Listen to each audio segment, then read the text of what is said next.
Hello guys, I'm back again. This is the continuation of my video of sinigang na salmon. Sour soup salmon in English. So everything here I saute already. The ginger, garlic, lemongrass, and onion. And then when I saute, I put the tomato, saute again. And then I put the fish stock. If you don't have fish stock, forget water. Boiled nicely, reduction a little bit. And then if you boil already, you can put your vegetable like radish and eggplant. And then if you have spinach or any soft vegetable leaves, you can put it there, no problem. So, and then this is the grilled salmon already. I put in the fork in the oven. This is all the head. So I put this one out there.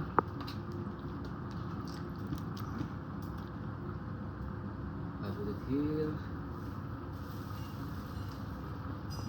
and the rest I give to my cat. All this one is trimmings of salmon.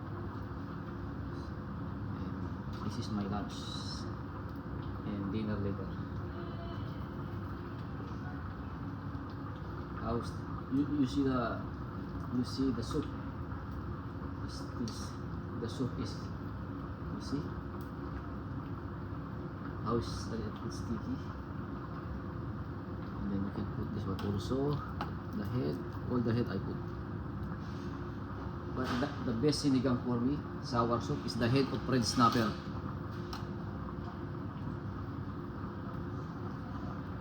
This is the best. When I was working in Seychelles, I always cook this one for my soup. And that's it. And then you boil a little bit. Don't overboil the salmon because already cook this. So you just cook, boil a little bit to release the flavor of the salmon, and then that's it. Then final taste. Voila! Mamma mia, perfecto.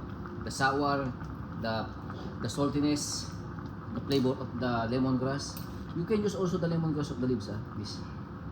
Because I used two part of lemongrass, the stem I sauteed it one, and these leaves when boiled I put, no need to saute these leaves, just put it, the water already boiled, and then you put. Why I put the lemongrass? To remove all the fishy smell of the salmon, because it's fishy, right?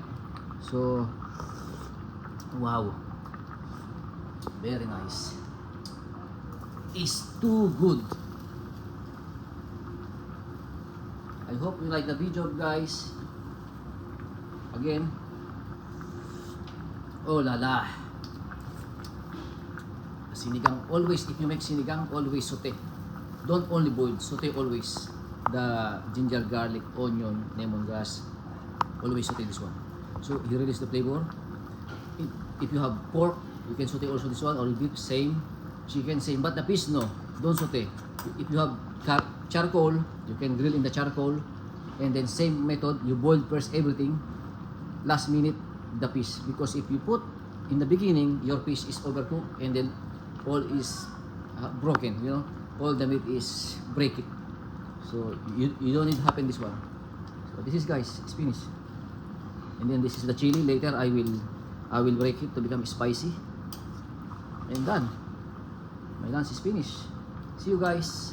If you want some tutorial of Japanese, Asian dish or international, just let me know, comment, and please subscribe by Chef Loco.